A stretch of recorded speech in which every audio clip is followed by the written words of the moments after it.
Dieu, je veux comprendre ta parole, je veux comprendre ton message.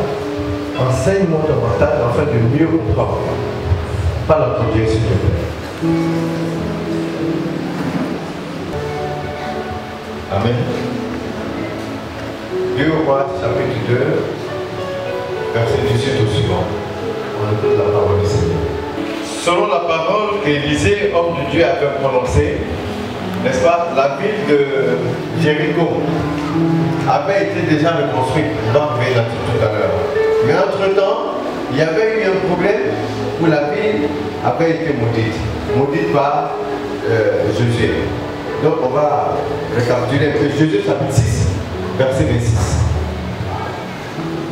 Pour ceux qui prennent de l'ordre, Josué chapitre 6, verset 26.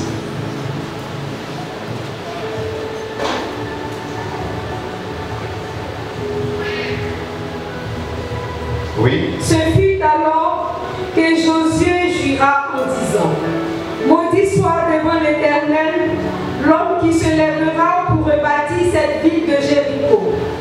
Il en jettera les fondements au prix de son premier-né et il en posera les portes au prix de son plus jeune fils. L'Éternel fut avec Josué, dont la renommée se répandit dans tout le pays. Amen. Donc vous voyez que combien de siècles auparavant, la ville de Jéricho avait été maudite par Jésus. Et puis, les gens ont cherché à reconstruire la ville, c'est vrai. Nous allons revenir sur le problème qui s'est passé entre-temps. Mais c'est que quand ils ont fini de reconstruire la ville, ils ont réalisé que, effectivement, on a reconstruit la ville. Mais à quel prix? Il y a eu un prix à payer. Ils ont reconstruit la ville.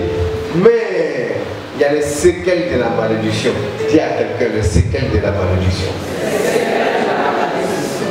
Voici comment la malédiction s'est produite. Lisons 1 Roi, chapitre 16, verset 34. Jésus avait dit: Maudit soit quiconque cherchera à reconstruire la ville de Jéricho.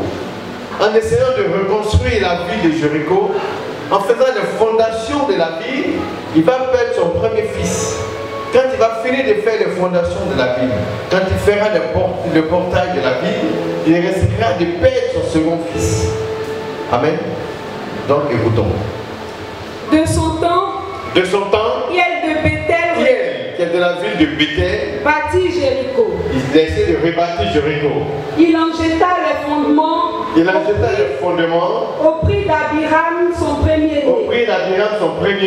Et il en posa les portes. Au prix de Ségoub, son plus jeune fils. Selon la parole que l'Éternel avait dite par Josué, fils de Nun. Amen. Quand Josué avait maudit la ville de Jéricho, 1 an est passé, 2 ans, 20 ans, 40 ans, 100 ans, 200, 400, 600,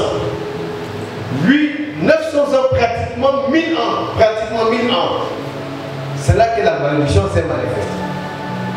Donc la malédiction est une puissance surnaturelle véhiculée par nos propos, par des actes, qui peuvent rester suspendus dans le temps et dans l'espace et agir à un moment bien donné. Si tu t'es retrouvé au mauvais endroit, ça va te frapper. Tu n'as pas besoin de dire je n'ai rien fait. Tu t'es retrouvé au mauvais endroit ou à la mauvaise heure, ça va te frapper. Voici quelqu'un qui se lève. Là-bas, pour retrouver la ville, on va vous situer un peu l'espace. Il y a d'abord la ville de Gilgal, après la ville de Gilgal, il y a la ville de Bethel, après Bethel, il y a la ville de Jéricho, après quoi? Le Jourdain. Donc hier, qui est dans la ville de Bethel, il se lève, il se dit, bon ben, la ville de Jéricho a été détruite, ça fait pratiquement au moins plus de 800, 900 ans. Mais ça ne peut pas rester comme ça, elle est en ruine et tout ça. Et si on essayait de reconstruire la ville? L'idée est bonne, non? Oui. Donc il se lève, pendant qu'il met tous ses moyens, tout ça pour essayer d'aller reconstruire la ville. En faisant les fondations de la ville, son premier fils meurt. On dit, oh, ça c'est un accident. Donc c'est quelque chose qui parle, ça fait vraiment pitié. Et puis, Ils essaient de reconstruire, ils essaient de faire la fondation de la porte, son deuxième fils meurt. Mais en même temps, elle ne savait pas qu'il y avait une malédiction qui avait été prononcée en son temps. Non, ils ne savaient pas. Combien d'années? 800 ans, 900 ans auparavant. De leur temps, qui existait? Qui savait? Est-ce que tu sais là où tu habites, le terrain là où tu habites, la maison là où tu habites, s'il y a un problème là-dessus, puis les gens vont dire, tu n'es pas habité là-bas. C'est la même chose. Et tu diras, depuis que je suis dans ce quartier, depuis que je suis dans cette maison, j'ai tel problème, j'ai ceci et cela. Tu ne sais pas. Certains peuvent dire, parce qu'il y a des personnes qui ont été maudites, il y a des villages qui ont été maudits, il y a des familles qui ont été maudites. Oui, mais je ne comprends pas, c'est comme cet homme que je croisais un jour, qui est venu me voir, un pasteur est venu me voir, les gars que je venais de venir me voir, les gens ont dit, il faut aller, c'est un serviteur de Dieu. Il est venu m'expliquer son affaire. Il avait des partenaires en Europe et tout ça. Il devait construire l'école, le machin et tout. Et puis, il s'est rendu compte que plus rien ne marche pour lui, les blancs sont répartis et tout ça. J'ai dit, mais je vois que vous avez une bague au doigt, vous êtes marié, mais lui. J'ai dit, vos problèmes, ont-ils commencé à quel moment? Il réfléchit, il calcule dans sa tête, il se rend compte que ces problèmes ont commencé juste après qu'il soit marié. Je dis, dis-moi, est-ce que les parents de ta femme vont les marier facilement? Il va rester, il va réfléchir, il va regarder les soeurs, non. Il va regarder les cousines, non. Et puis il se dit, mais c'est vrai, mais et les tantes? Non. Mais et les nièces? Non. Il me dit non. Et c'est maintenant qu'il le réalise. Je dis, vous avez parlé, ça fait comme ça. Il me dit peut-être 8, il me dit 9 ans. Donc depuis 9 ans, tout est catastrophique. Il me dit oui. Il me dit, mais attends, il me dit, mais tiens-toi bien. À la veille du mariage, elle vivait chez lui de ses amis. Et puis elle m'a demandé de lui apporter quelque chose qu'elle avait oublié. Donc, je suis allé prendre le truc à la maison, là où on était. Et quand j'étais en train de lui envoyer ça, la voiture est tellement en panne au milieu de la route et un carrefour. Alors, il essaie de démarrer, rien. C'est un gros camion qui arrive, qui venait écraser le camion. La seule chose qu'il avait essayé de faire, c'était de fuir. Et le gros camion venait écraser le camion. Il dit, bon, qui t'a dit que les gens de cette famille ont les mariés? Et c'est là que ce pasteur va réaliser qu'il n'avait pas fait attention, il n'était pas allé loin dans son choix, il n'était même pas allé loin dans son discernement. Mais dit donc on ne peut pas les marier. J'ai dit si on peut, mais il y a un travail préalable d'abord qu'il faut d'abord faire pour briser d'abord ce genre de choses. Et c'est là qu'il va commencer à comprendre. C'est là qu'il va commencer à réaliser. À Yangon, aussi, il y avait une famille, un monsieur qui m'aimait très bien, un tonton, quand je commençais le ministère, il était paralysé. Il est entré dans la douche, il était paralysé. Sa femme était dans la chambre. On a pris un envoi, il est resté longtemps paralysé et il est mort. Mais avant de mourir, il m'a dit qu'il ne voulait plus vivre avec elle. Je lui ai dit, tonton, pourquoi? Il m'a dit, lui, son épouse, la grande soeur, son épouse, là, elle a marié Richard. Le Richard est mort le lendemain de leur mariage. Elles ont une autre petite soeur qui a marié un homme qui est riche. Lui-même, il a regardé la femme, il a fui même, il est parti se cacher en Guinée, parce qu'il commençait à devenir fou. Et lui, quand ses enfants ont commencé à prospérer, parce qu'il était frappé d'un AVC. C'est-à-dire quand tu es avec ces femmes-là, il n'y a pas de problème. Mais quand tu commences à devenir riche, ton problème commence. Alors, ce n'est pas la faute à ces différentes femmes-là. Dans leur village, on a voulu que ces femmes-là bénéficient avec l'eau. L'eau d'adoration, là, que ces femmes-là, c'est-à-dire qu'elles tombent sur un homme, que ces femmes-là deviennent riches, qu'elles bénéficient. S'il faut que l'homme meure de ceci, elle doit récupérer toute la richesse. Et toi, tu vas te retrouver dans ce genre de problème-là. Tu ne sais pas. Mais ce que j'ai remarqué, c'est que les femmes de ce village-là, vraiment, elles sont tous très bien positionnées dans la vie civile. Mais le problème du malade, c'est ça qui leur a fait. Il y a des histoires qui sont régions pour ça, évidemment. Donc il y a des bétails qui arrivent avec sa très bonne idée d'essayer de reconstruire, n'est-ce pas, la vie, son premier fils meurt. C'est pas grave, c'est des choses qui peuvent arriver. C'est Dieu qui donne, c'est Dieu qui reprend. Donc on essaie de faire les fondations de la vie, son deuxième fils meurt. Mon ami, quand il y a trop d'événements bizarres qui t'arrivent comme ça, il faut te poser des questions. Il y a plein de choses qui nous arrivent, on s'en fout. Arrête-toi un jour et puis pose-toi des questions. Trop facile de dire je me bats, quand c'est arrivé, puis je retourne. Je me bats, jusqu'à quand je vais atteindre, je regarde à zéro. Mais pourquoi cela t'arrive? Chez nous, pour connaître les symptômes des personnes qui subissent les effets de certaines malédictions, il y a des questions que nous leur posons et nous retrouvons certains des éléments dedans.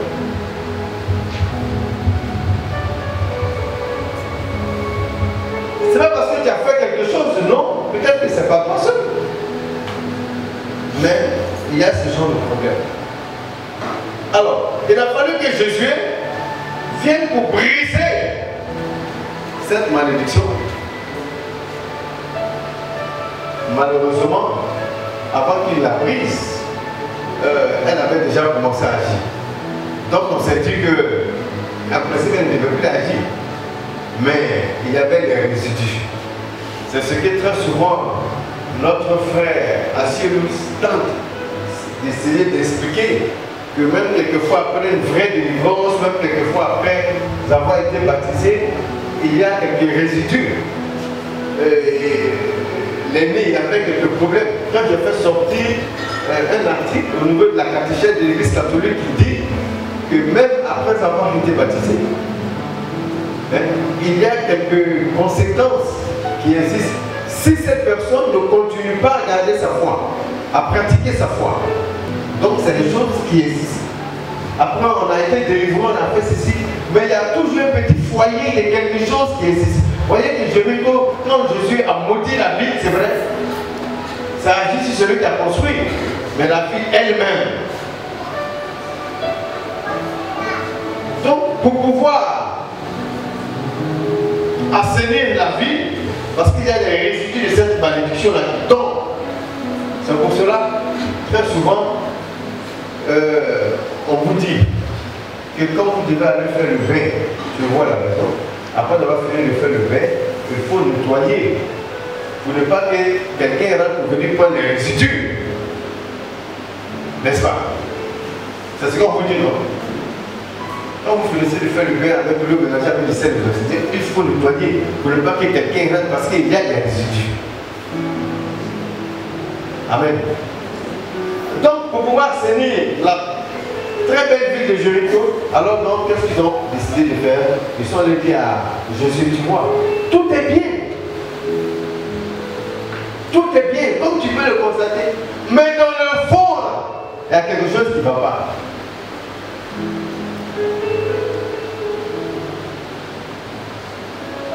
Il y a combien? Ils sont bien, mais dans le fond. C'est-à-dire que les gens te voient, les gens t'apprécient, les gens t'aiment très bien. Tu brilles bien, mais dans le fond, il y a quelque chose qui ne va pas. La vie de Jésus a été construite, donc ceux qui passent, ils voient que vraiment c'est bien, c'est joli. Mais ceux qui vivent dedans, eux-mêmes, ils savent qu'il y a quelque chose qui ne va pas. Il a commencé à vendre les terrains, tout commence à bien marcher. Au moment où les chefs doivent venir, il y a un petit problème. C'est ça. Il faut les expliquer un peu. Mardi passé, je suis venu, j'ai croisé le modérateur, je lui ai expliqué le problème. Pour l'affaire le bain de Seine, j'ai commencé à avoir des appels pour des intentions de vente. Mais quand on vend, c'est avec des chèques. Pour pouvoir avoir une pièce d'identité ou un passeport ou un permis pour retirer. Mon permis est périmé. Je n'ai pas le passeport. C'est ma pièce d'identité que je peux utiliser. Mais j'ai dit après la prière, je vais à la maison, je veux prendre la pièce d'identité, je retrouve ma pièce d'identité. Donc ce soir, je vais vous expliquer. C'est un peu ça la situation. Est-ce que vous comprenez? On va commencer à faire chèque. Il faut canaliser, non? Tu peux comment?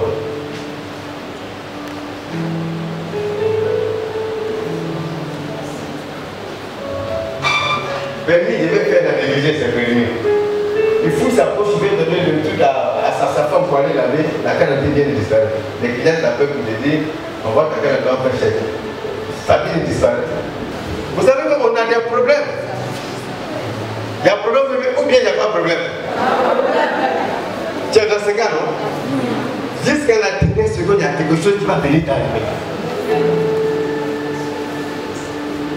Jusqu'à la dernière seconde, il y a un petit problème qui va venir t'arriver.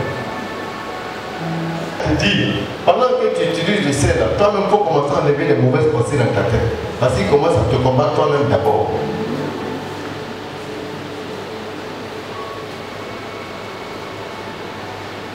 Toi-même, il faut commencer à te revoir d'abord, toi-même d'abord.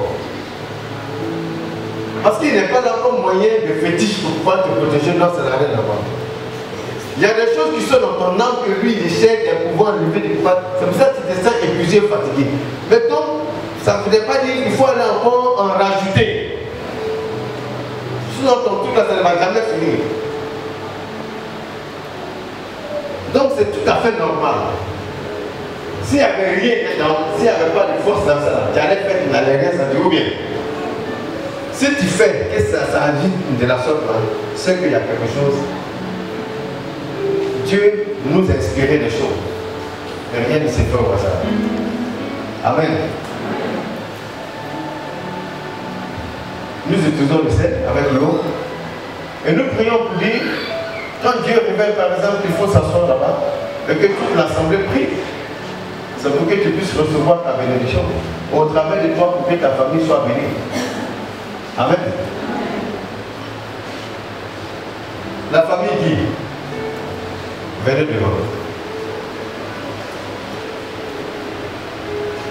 Nous acclamons Jésus-Christ pour la famille. Un peu plus fort.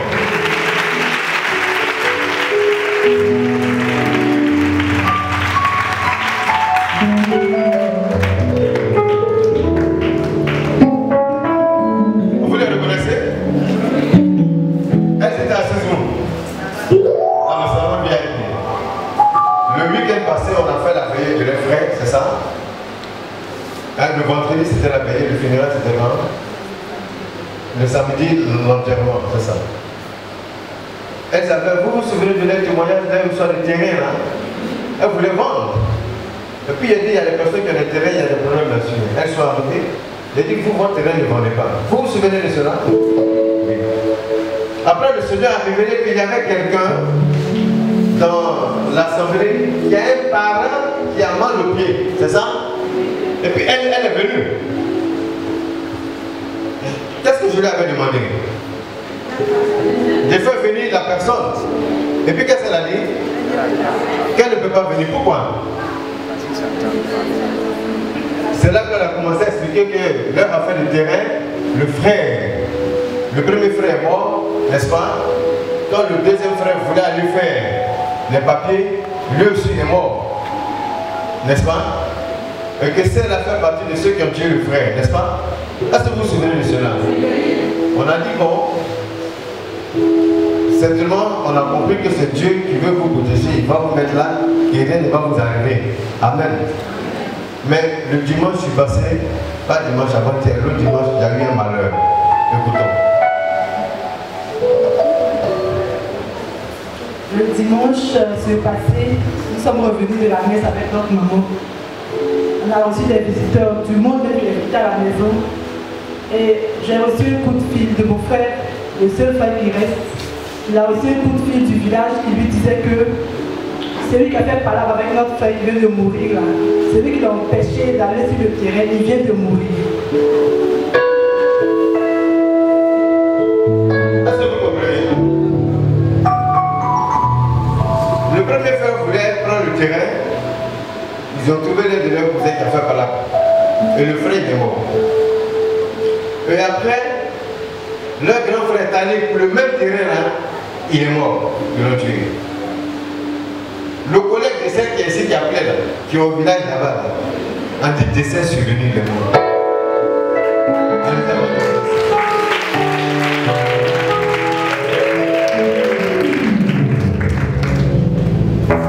Si vous utilisez, vous priez. Le jeudi, je vous ai dit, vous venez ici. Nous, notre souhait, c'est de vous voir prospérer et réussir. Est-ce qu'on se suit? C'est de vous voir prospérer et réussir. Mais malheur à celui qui va chercher à vous bloquer. Est-ce que le terrain veut voler parce qu'elle ne veut pas mourir? Mais le terrain, c'est pour toi. Tu l'exploites comme tu veux. Mais si quelqu'un veut te créer des problèmes là, décès survenu pour cette personne au nom de Jésus. Vous êtes là sur la protection de Jésus-Christ, rien ne doit pouvoir vous arriver. Et nous allons prier pour vous, pour que vous puissiez vivre longtemps, pour que vous puissiez prospérer, pour que vos affaires puissent marcher. Celui qui peut s'élever contre vous, il va nous trouver sur son chemin, au nom puissant de Jésus-Christ. Celui qui veut garder votre vie, il va nous trouver sur son chemin. Celui qui pense que c'est de l'amusement, il peut essayer de sortir de son corps. Amen. À 6h00, je me réveille en sursaut. Et je réalise qu'il est 6h00. Donc j'ai fait mon Angelus. Mais ce qui m'a réveillé, c'est pas 6h00. J'étais couché et de ma chambre, j'attendais le bruit du portail de ma voiture. La voiture qui est à l'intérieur, dans un demi-sommeil, c'est comme si la voiture était de l'autre côté de la clôture. Et quelqu'un était en train de fouiller dans la voiture. Il a fouillé à l'intérieur, il n'a pas vu. Et il est allé fouiller dans le coffre. Et il a ouvert la vitre arrière pour regarder dans le coffre. C'est là que ça sonnait 6h00. Mais en réalité, ce qu'il y a dans le coffre, c'est que j'ai pu discer les exorciser pour donner à des amis. Donc ils sont venus voir moi dans le coffre de la voiture. Ils sont venus voir moi dans le coffre de la voiture.